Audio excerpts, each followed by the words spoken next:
So I've had a couple of people come to me and they have asked, Jeff, why is it that you like watching Sargon of Akkad videos so much?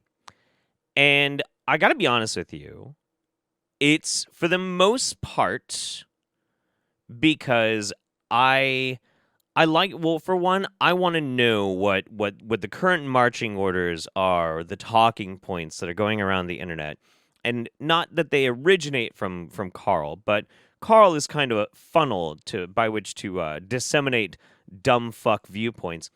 And largely because of the unfortunate interaction between he and I in the past, when I'm interacting with people, it's very common that people who still watch him will interact with me. So I want to know his arguments, and I want to know what he's trying to inform his audience, and that way I'm better prepared. But also, if I can make some basic passive ad revenue from shitting all over him, because I got to be honest, he's a big letdown. Big letdown. I will do it. I'll take every opportunity. Every opportunity. Jeff, are you just doing it for money? No, I like it too. It's genuinely fun. Anyway, in this video of the podcast of the Ass Eaters, Sargon is going to teach us the thesis of conservatism. Okay. I've been researching conservatism intensely to figure out just what it is that conservatives are supposed to believe, and it's become pretty easy. Just look at yourself in the mirror. pretty evident that conservatives have done a pretty poor job of actually explaining to young people why anyone should take their philosophy seriously and what benefits it brings. Or it's just unpopular, because there's an observable phenomenon in young people where they tend to reject conservatism unless there is a type of hook by which they can then kind of identify with it, or they feel like a rogue renegade or some kind of shit. Usually. Damn. Okay. All right. Note to self. Thumbnail.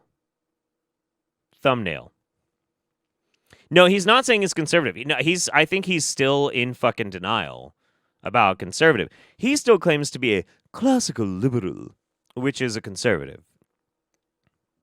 That's, yeah, pretty much it.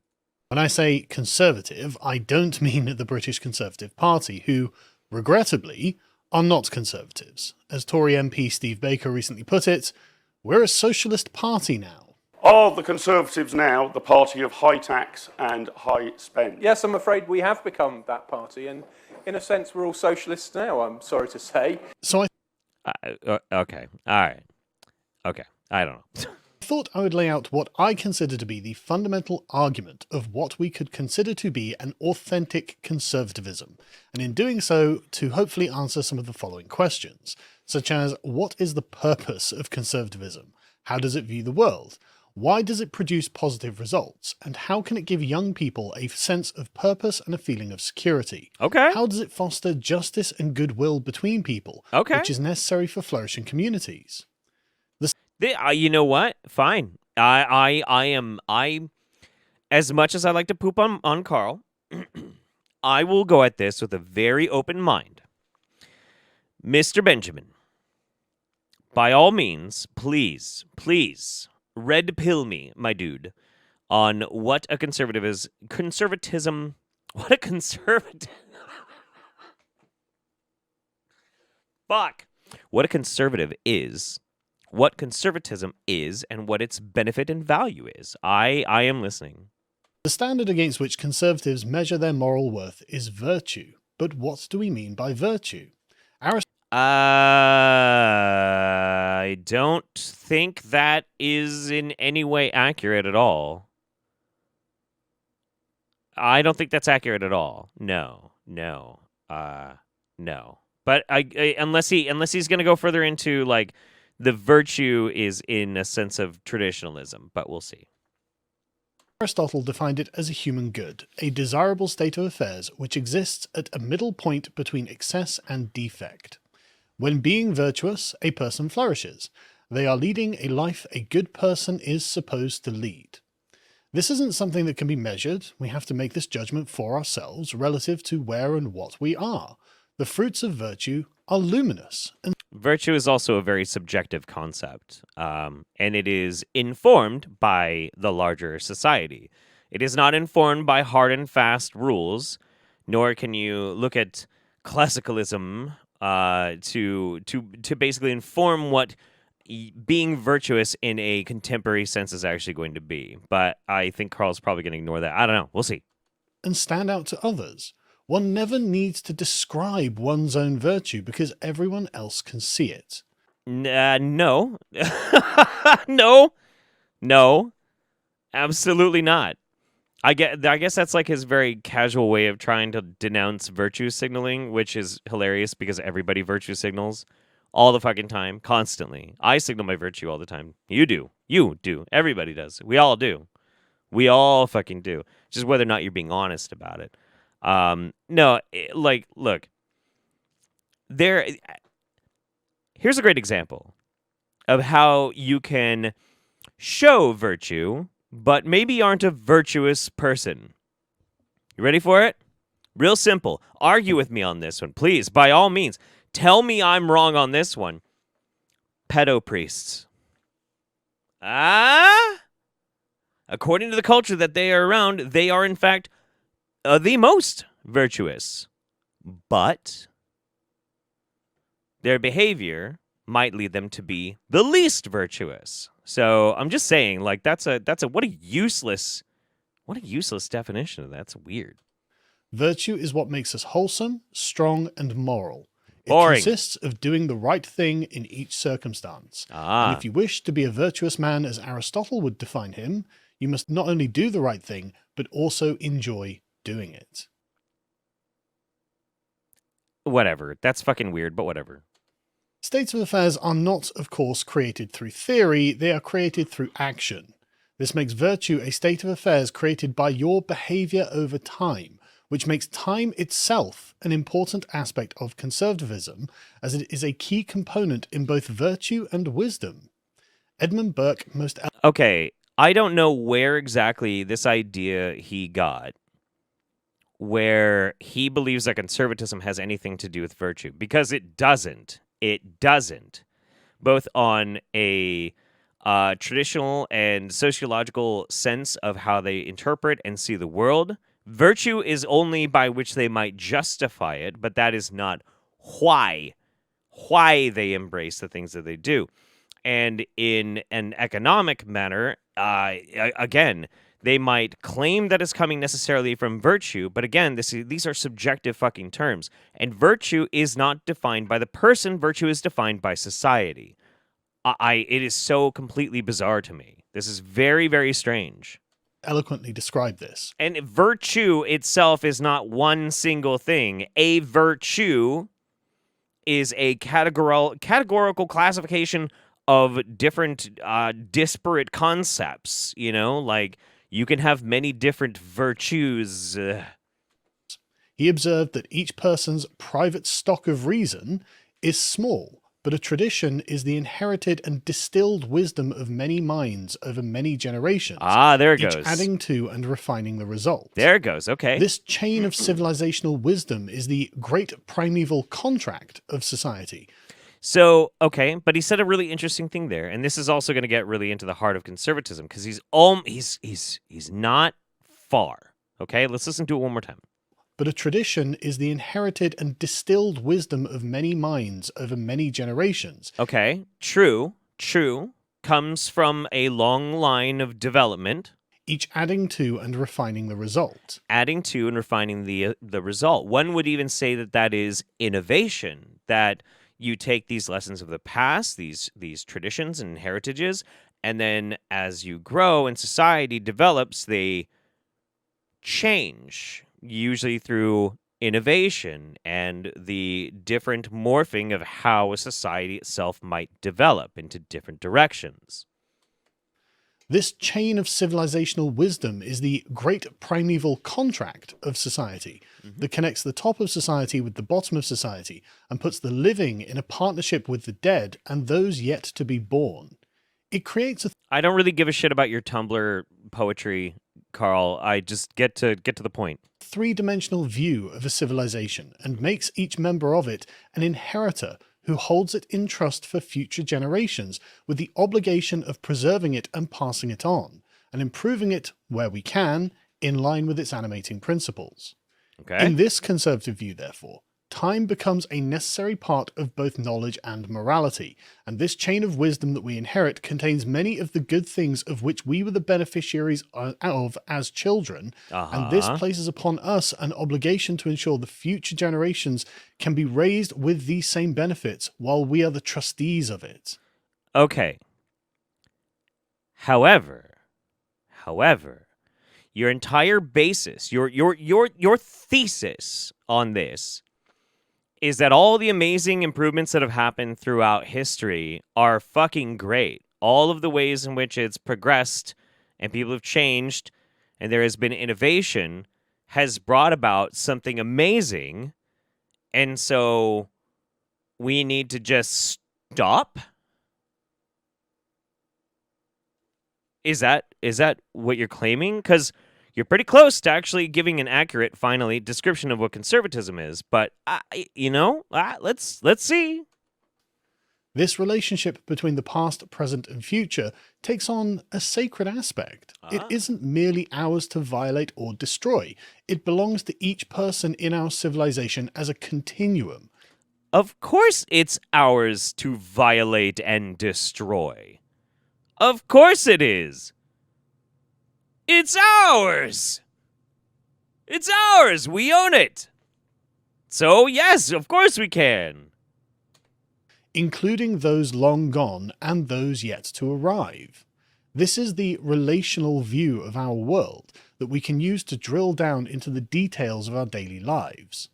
In our regular lives, we are most focused around the little platoons of our friends and families, which radiate out to form overlapping social networks, which become the social spaces in which we live according to custom and propriety. Well, it's not necessarily custom to customer propriety. No, not necessarily. It's a very reductive way to look at it. But also, just, okay, what does this have to do with conservatism? These are based on the stations in life that we occupy at any given time, which can change over time, and the relationships between these stations in life and the states of affairs that they create contain the moral and nutritional content of our social lives.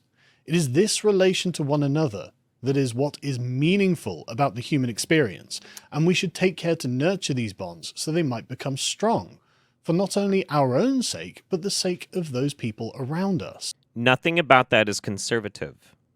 Nothing about that is inherently just conservative. You could have progressives that believe in the exact same thing as well. Sure, why not? Yeah, of course. Each relationship is unique. The tone and temperament of it is experienced only by the two people who share it. Our relationships wax and wane over time depending how they are cared for, the effort we put into them, and the consideration we have for those people on the other side of them. Maintaining good relations with our family and friends makes everyone's lives happier and more comfortable. What if they're abusive family members? What if they're like terrible, terrible people that are absolutely shit awful to you? Couldn't that also be quite subjective? I mean, like, and the having a traditional value when it comes to your family is not necessarily an overall objective good, especially when you consider that there are so many more vastly complicated situations and scenarios that are not that hard to consider where maintaining that might be destructive. It just might be. Like, take for instance, okay, say you're gay or you're trans, right? And you have family members that are not supportive of you. Are you going to subject yourself to the possible potential stress and even sometimes abuse, oftentimes, unfortunately, abuse, by integrating yourself still within that family dynamic? Nobody can make that call but you. As well, they can then argue that because of their traditional sense of values, they don't have to accept you. You're the one that is stepping out of order. Like, and do you see what I mean? Like, it's trying to paint this as a broad stroke brush of family always good. No, not always. It's amazing when it can work, but it relies on one very inherent flimsy premise, and that's just that people in general are good. And people are complicated. We want to know that we can love and trust the people around us, and that they'll be there for us if, or should I say when, we find ourselves in a spot of trouble. The quality of our relationships determines the affection we hold for the place in which we live. Not true at all. Not true. That doesn't... No. Again, very reductive. No. Whether we are terrorized by abusive parents or caught up in a loving embrace changes how we feel about our intimate spaces and can turn a happy home into an unbearable prison. Okay, sure. These feelings extend outwards into our community life. If we don't know our neighbours or we have negative relationships with them, then we experience an intangible strife that can manifest as open hostility. This is very strange. Okay, look. Again, nothing about this is inherently conservative. In fact, one could even say that progressive-minded ideas of acceptance and changing the dynamic of society to a more tolerant and loving society would alleviate those things vastly more than trying to push people into the pressures of traditionalism. One could make that argument, and I think it's a pretty good argument. This upsets the harmony and rhythm of our daily lives. What? So wait, is he saying that by conserving traditional values, we secure the future, for our children?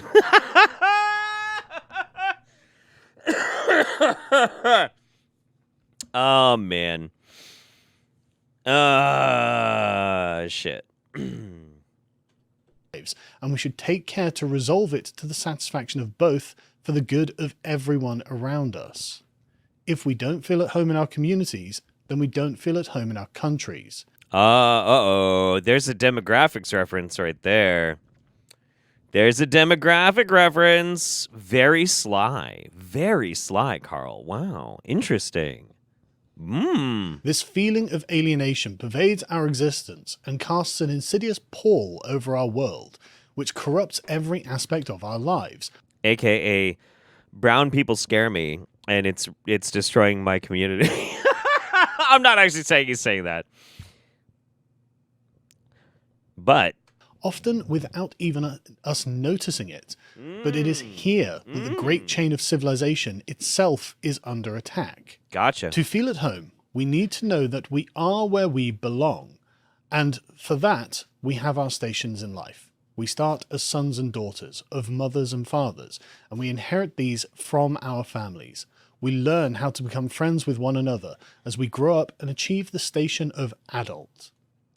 I still don't know what this has to do with conservatism. A responsible member of the community. From this, we aspire to stations of honour so that we might better serve our communities, such as police officer, fireman, judge, or as a political representative. If we're lucky, we'll become a husband or wife and have children of our own. Not if you're watching Sargon of Akkad videos, you ain't. Which is a necessary thing if we wish for the great chain of our civilization to have future generations that will inherit those good things that we have inherited, preserved, and developed. You hear that, white people? You hear that, white people? You better start breeding. That's another really weird one that he sometimes brings up, depending on what's got his panties in a bunch this week. These relationships to one another and the place in which we live is how we form our attachments to our home, our local communities, and our countries. Still nothing to do with conservatism. If we're very lucky, we will have had good and virtuous parents of our own, who raised us with good habits that we pass on to our own children. And if we didn't, we might at least have good examples in our own communities from which to draw. It is towards our children that our considerations should most fall, because think of the children. Please, by all means, think of the children. Not the gay ones, or the trans ones, but all of the healthy, straight, young white people. Think of them, we have to secure their existence. Right, Carl? Right? Prevention is better than cure. Much High of the five. dysfunction of adulthood is accrued during childhood and is much more difficult to repair. And so for the good of the individual and of wider society, we should take care to see that the innocence and safety of children is not unduly threatened. Nothing about that is inherently conservative, aside from the fact that it's a constant talking point by conservative politicians.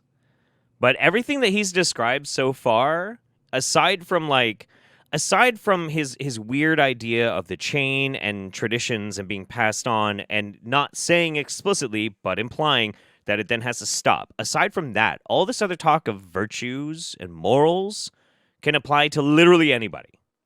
Anybody. Any philosophical concept in politics today.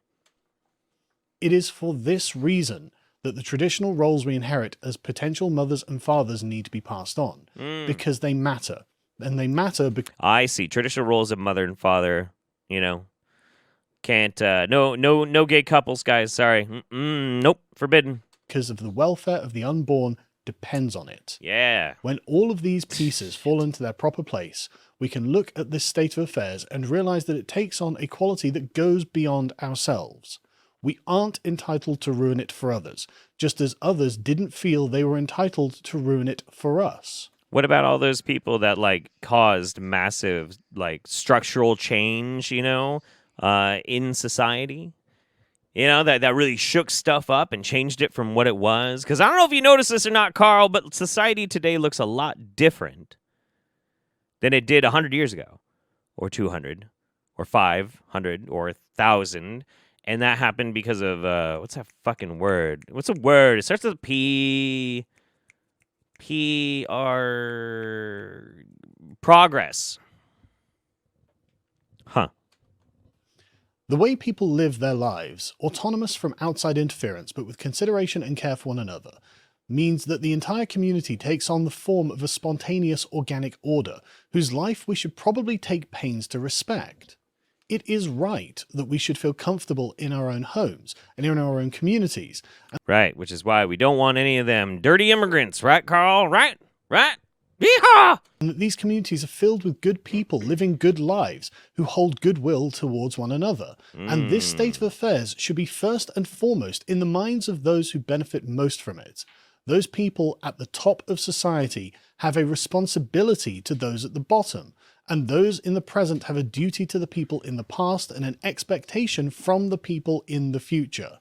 So what's fascinating to me is, if he really felt this way from top to bottom, giving, from the people in power, very much implying that conservatism actually has this value that it puts upon the lower members of society, which it doesn't. Why then does Carl not make it a point to talk more about, say, workers' rights? It's very apparent that neither at least here in America, neither the Democrats or the Republicans give a shit about the working class. They don't give a fuck. Don't give a fuck. But I think it's pretty common that that's the same in the UK. I don't see how exactly you're gonna make that claim. But again, has not said one fucking word about actual conservatism. Nothing. Things that are sacred should not be wantonly violated, so we find ourselves with the responsibility to try and avoid disturbing this undirected system. If public policy must be formulated by the state, then it should consider the needs of these communities before it considers special interests, minority or fringe groups, and with an eye towards the continuity of this great chain and the overall health of our civilization. Okay, that right there, that's pretty spicy. We have to think of our demographic first. He came out and said it. Okay, I'll give him points for having some balls. But to defend conservatism, that is not an inherent aspect of conservatism either. Nope, sure is not.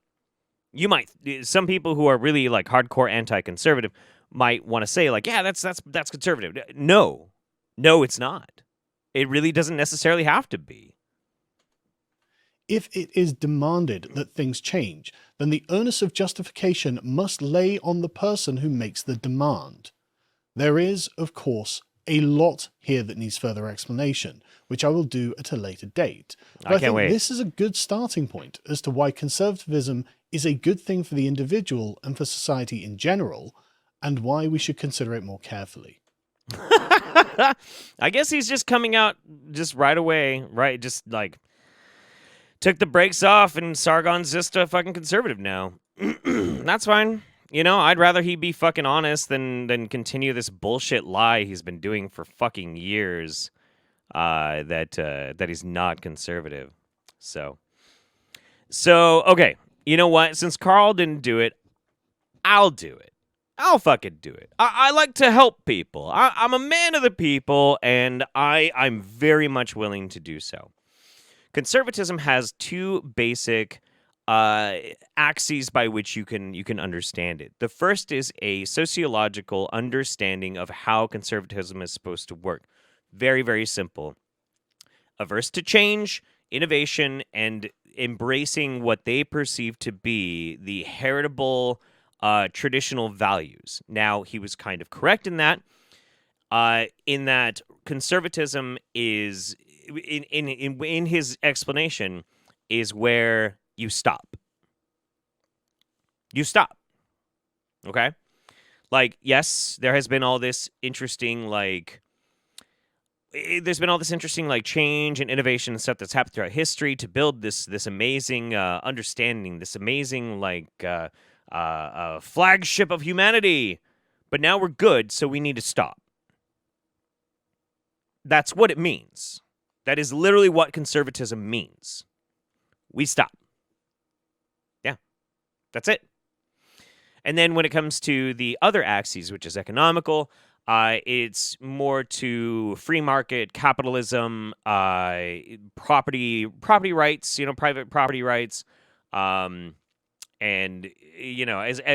like a demonetization away from social spending. It's not always necessarily that way. That's where it kind of leans a little bit more towards libertarianism, although libertarianism is inherently a left-wing ideology. And it has gotten muddied in the waters for the past 25 years. So most people don't know that, but it's true. So here's the thing. We have to accept some basic fundamental principles. Okay. Number one, we're always going to have people that are conservative, and usually conservative people are ruled by fear. I'm sorry, but it's true. It's true. Because conservatism is an ideology that will never succeed. It just won't. It doesn't succeed. All conservatism is brakes. It's brakes, okay? It's brakes. Brakes on a train. That will never fully stop it. You can't. Short of the human race going completely Luddite, like a massive electromagnetic fucking pulse wipes out all of our electricity, and we lose everything. Or thermonuclear fucking war, okay? Short of something like that, progressivism will continue to march on, and conservatism will always lose. Always. Always. Now, the thing is, there is a value in conservatism, because conservatism does enforce a type of conformity in which you can't just simply go fucking bananas willy-nilly, and it does cause people to examine things while they're doing it. Society as a whole, to examine things while it's happening, to see exactly which direction it should go. In that way, I think that there is a value in people being conservative, and there being a conservative mentality. I do think that there is a value. Sure, absolutely. But when it comes to the broader scale of the human species on a much larger timeline than just, I'm worried about whether my kids are going to live in a country that's full of brown people, when you actually look at things as a grander, more cosmic fucking scale, conservatism will always fucking lose. Always. Sorry. It's just...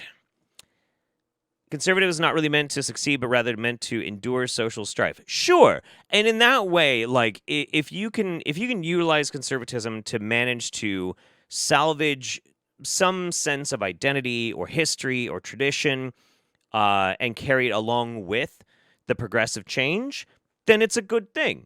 Then I think conservatism has actually done its job, and it has a value.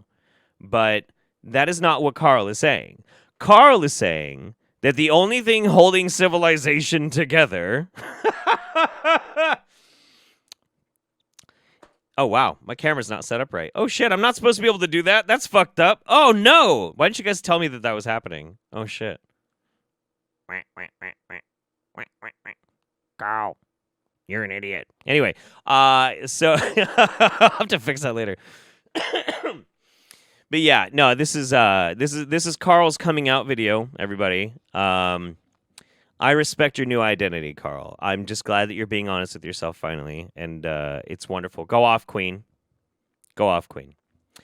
And yeah, I think other than that, I'm just gonna leave this one alone. Absolutely nothing that he wanted to do was accomplished. I do not understand any actual thesis of conservatism because he didn't describe any, and he basically told you all his wet dream that he fucking jacks his putt off to at night. I can't wait until society becomes a more traditional and we can kick out all them dog people. Was that mean? I don't care.